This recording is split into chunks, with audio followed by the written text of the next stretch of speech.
¿Qué tal, estimados estudiantes? Vamos a dar continuidad pues a este segundo tema de la asignatura de filosofía, en la cual nos toca abordar la temática o la corriente filosófica conocida como la fenomenología.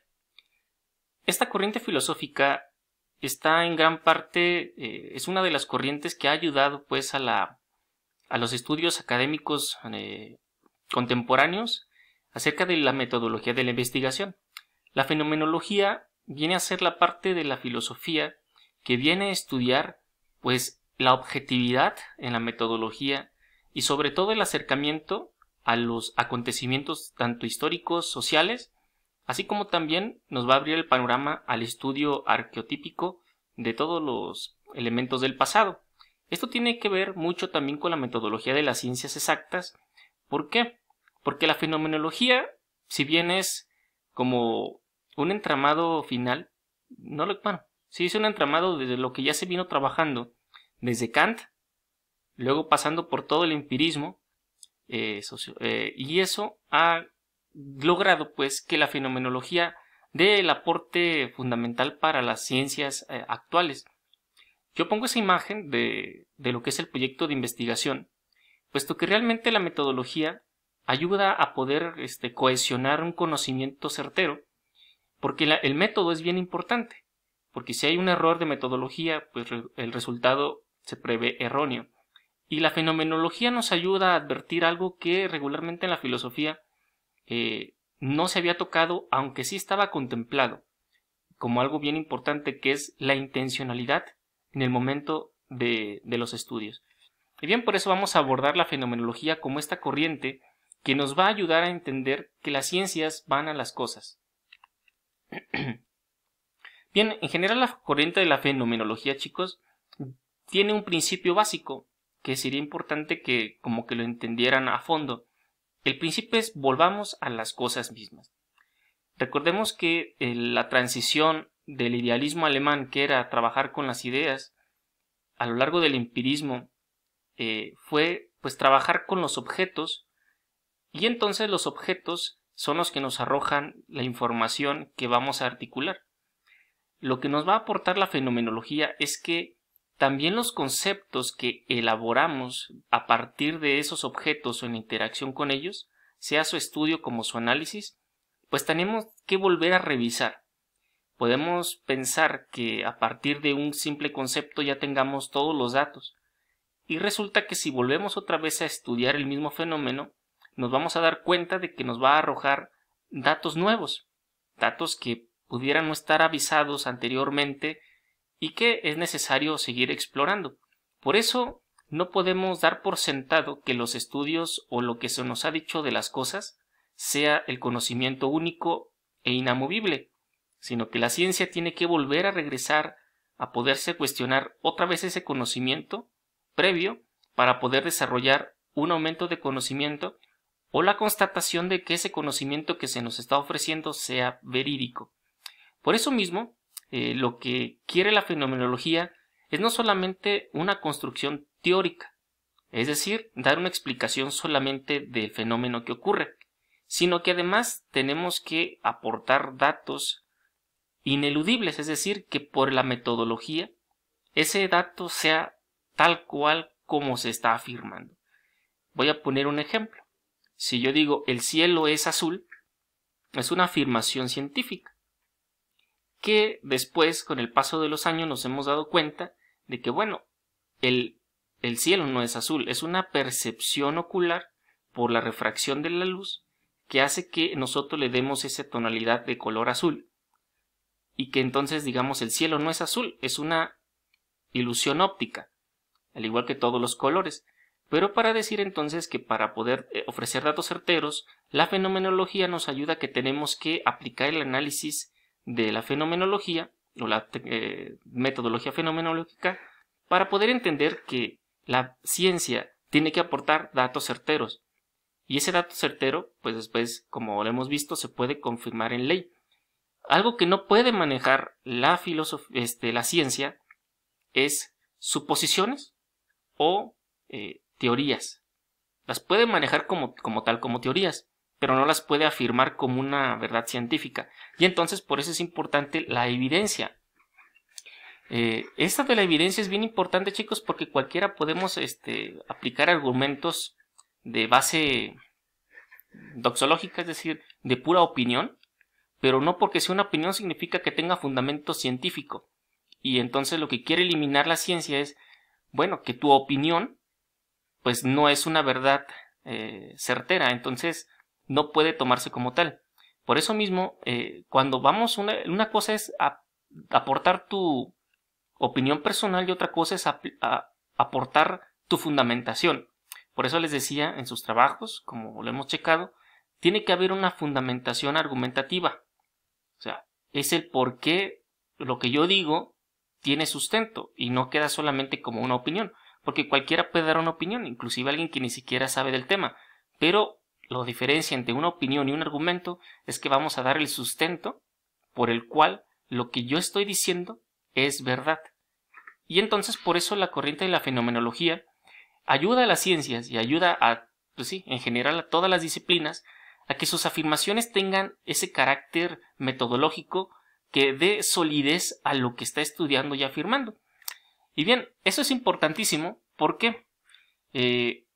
Porque hay algunas ciencias de corte humano, como la sociología, también como la filosofía, también como la psicología, que son fundamentalmente humanas y que tienen una base teórica muy fuerte.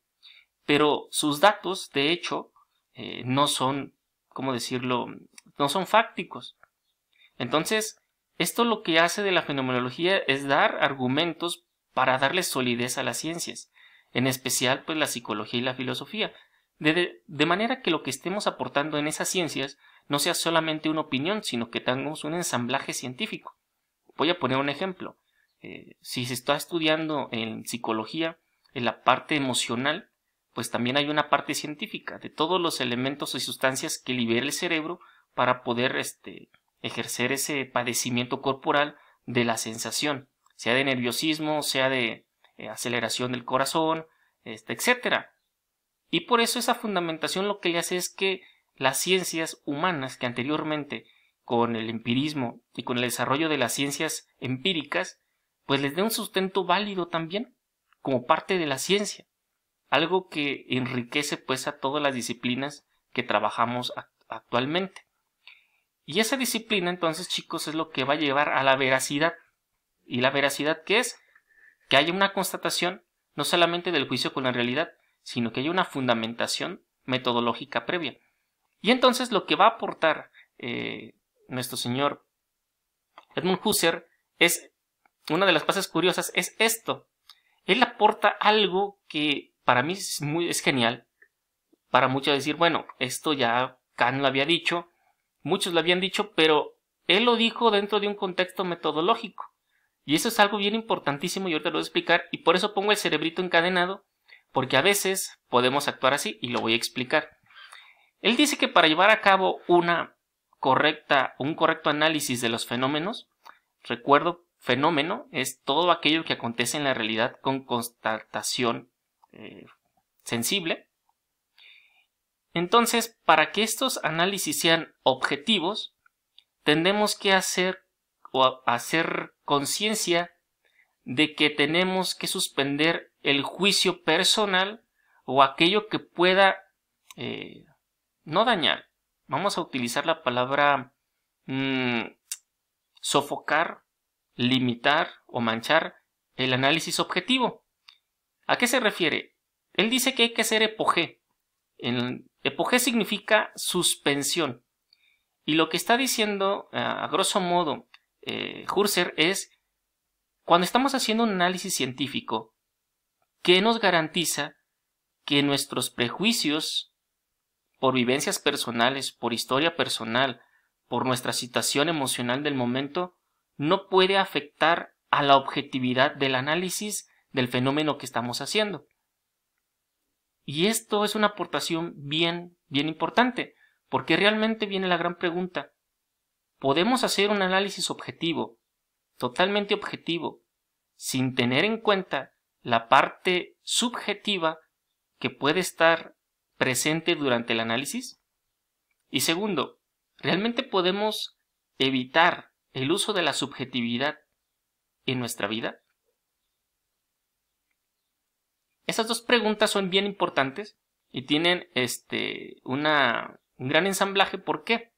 Porque toda la filosofía, recordemos, yo les comentaba con algunos filósofos que según su vida va a ser también, o cómo asumieron su vida, cómo fue su historia, van a repercutir en la forma de cómo ven el mundo y cómo lo interpretan y cómo van adelante. Y dentro de esto, la aportación que hace la fenomenología es fundamental, porque la fenomenología, al analizar cualquier situación, la podemos interpretar de forma negativa, positiva, pero siempre tiene que ser objetiva. Y entonces ese es el aporte que da a las ciencias. Tenemos que dar una correcta interpretación de las cosas, pero para eso tenemos que hacer el ejercicio de Piaget. Y el ejercicio de Piaget es muy, muy interesante. Vamos a ir trabajando porque es algo que, desde mi parecer, ha sido de las aportaciones científicas más grandes en la parte humana. A mí en lo personal, cuando analicé la corriente fenomenológica, me ayudó mucho a crecer como persona, porque hay cosas que no sabes cómo reaccionas tú, hasta que te das cuenta de que el que está reaccionando no es Pablo Torres, sino el que está reaccionando es la emoción que está teniendo Pablo Torres en ese momento. Por eso también en las filosofías y en las corrientes eso ha estado presente. Y también en la ciencia. Así como les comenté que Schopenhauer, al tener una vida muy dura, pues él interpretó pues la vida así un poquito catastrófica. Pero también recordemos al señor Thomas Alva Edison, que cuando él crea la bombilla, pues fue por algo muy, muy humano y muy normal, que fue tenerle miedo a la oscuridad, y de ahí surgió como esta idea de crear algo que pudiera sustituir también la luz natural o las velas y crear la bombilla. ¿Sí? Es para decir que la parte humana está siempre presente en este crecimiento científico, pero cuando tenemos que hacer un análisis metodológico objetivo, tenemos que hacer consciente esas tendencias o esos prejuicios propios, o sea, como personas, que todos los tenemos, quien más, quien menos, o quien en una situación diferente, pero también contextuales, en mi país, en mi idioma, en mi época en la que me tocó nacer, y así interpreto con esa caracterología pues las cosas que suceden y así lo puedo persuadir. Pero para la ciencia, eso tiene que quedar bien claro, que tiene que establecer que los datos que va a otorgar a la humanidad pues son datos que no tienen que ver con la parte subjetiva, sino con la parte objetiva. Por eso yo les ponía lo del cerebrito, porque a veces podemos tener ciertos prejuicios en acercarnos a ciertas realidades, a ciertos fenómenos. Como por ejemplo, si alguien es muy religioso y se acerca al mundo de la ciencia, puede tenerle miedo, puede tener como que su resabio de decir, pues yo no quiero ser científico porque eso va a poner en crisis mi fe. O viceversa, un ateo no va a aceptar argumentos religiosos de una situación. Lo cual, ambas cosas, si se extrapolan, es decir, si se hacen muy radicales, pues estaríamos privándonos de un conocimiento. Por eso la correcta asunción, o mejor dicho, asumir correctamente los criterios metodológicos, nos va a llevar pues a un consenso. Sea creyente o no creyente, sea de izquierda o derecha, sea capitalista o socialista, si es un análisis científico van a llegar a lo mismo, porque la metodología lo que está permitiendo es llegar a la correcta certeza, independientemente de lo subjetivo. Y esto nos tiene que ayudar mucho, chicos, porque entonces nos va a llevar a que lo que nosotros vamos a aportar sean cosas evidentes, no cosas de solamente una opinión, una argumentación X, sino una argumentación clara, concisa y con solidez. Eso, aún por muchas opiniones, le da solidez a lo que tú vayas a decir. Por eso nuestras opiniones tienen que ser fundamentadas, o mejor dicho, más que opiniones, debemos que aportar argumentos. Y ahorita lo vamos a complementar.